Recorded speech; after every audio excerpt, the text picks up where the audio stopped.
Lords of the Fallen has done significantly better than the previous game, Lords of the Fallen. The second game is set around 1,000 years after the first game's story has ended, and serves as a soft reboot in the series. That being said, there are still references to the first game that are made in the second game throughout the campaign. Let's cover all of them I was able to discover. The first Easter egg involves the main character of the first game, Harkyn. For those that don't know, Harkyn is the Iron Wayfarer. The biggest hint is simply his voice. I always wondered if there were others. Kill the Lord. Listen to yourselves. And the appearance of the character with the markings on his face. There are also many story points that lead to this conclusion as well, and achievements or trophies if you want to count those. With the topic of references, the protagonist of the first game, Harkyn, is tasked with stopping Adyr from returning. He goes around, defeats all the Rogar lords. Adyr, knowing that he cannot defeat Harkyn, offers Harkyn a choice, and he gives him the Rune of Adyr. I'll cover the rune in a little bit, but this rune is an object that the Iron Wayfarer is looking for during the main campaign of Lords of the Fallen 2. The second reference is another character, Sparky. Sparky is the crafter from the first game. While it's never directly mentioned, it's heavily hinted at. Just like with Harkyn, the first and most obvious reference is that Sparky has a similar voice to the crafter.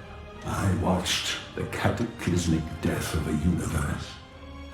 You asked me for a glass of water, and I could give you the ocean. Give me the ocean then. Additionally, he also has a similar appearance. While Sparky's hair is overgrown and the first one is more magical and flowing, you can see the hole in the chest persists between the two designs, as well as the glowing eyes, albeit a different color.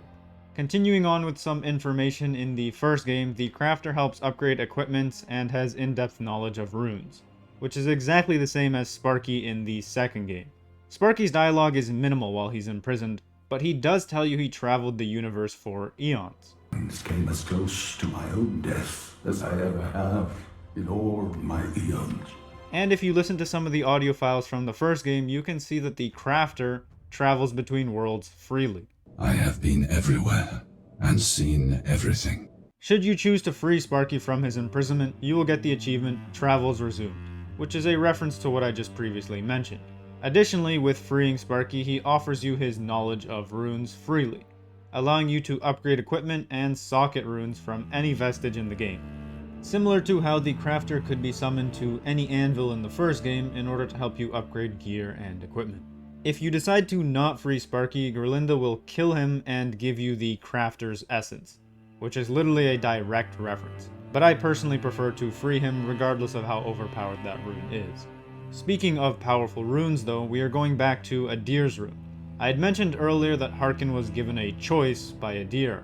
There are quite a few choices that you can choose to do in the first game, but they boil down to using the rune as a weapon to kill Antanas, using it as armor when you fight Antanas, and not using the rune at all, with the majority of options being variations of not using it. This is because you can craft it into a weapon but not equip it, you can craft it into armor and not use it, you can give the rune to the crafter, or you can simply not craft the rune at all. The canon ending ends up being Harkyn not using the rune at all and leaving it as is. This results in the ending where balance is brought to the world, which is evident by Adyr's hand still being there dormant in the second game. The other two options are obviously not canon, since one of them involves Adyr dying, and the other one involves him coming back to life. The rune obviously plays a big part in the Iron Wayfarer's journey during this game, making it one of the biggest references to the first game as well. The next reference is yet another character, Andreas of Ebb. This character is a direct descendant of Antanas, the final boss of the first game. Well, he becomes the final boss of the first game after he mutates himself. Antanas isn't necessarily a villain at the beginning, and he's mainly just leading the fight against the Rogar. Andreas, being a direct descendant, is notable since he directly mentions it to you if you talk to him enough, and the armor that you gain from him at the end of the questline also directly says this as well. Those are the major references, but I also have a smaller one. The location from the first game, Stone Citadel. It actually might be visible from certain parts of the map. Now this is never mentioned at all, so this is just complete speculation on my part, but judging by the square shape of its towers, It's possible that this structure in the distance is Stone Citadel, especially if we use angle reference from the first game to kind of guess where it was placed with relation to Adyr's hand. There are a few other structures in the distance, but these ones don't really match the shape or angle that would match up to the first game. The last reference I got isn't a reference to the first Lords of the Fallen game, but I thought I'd mention it anyways. It's in regards to the Light Reaper's dragon.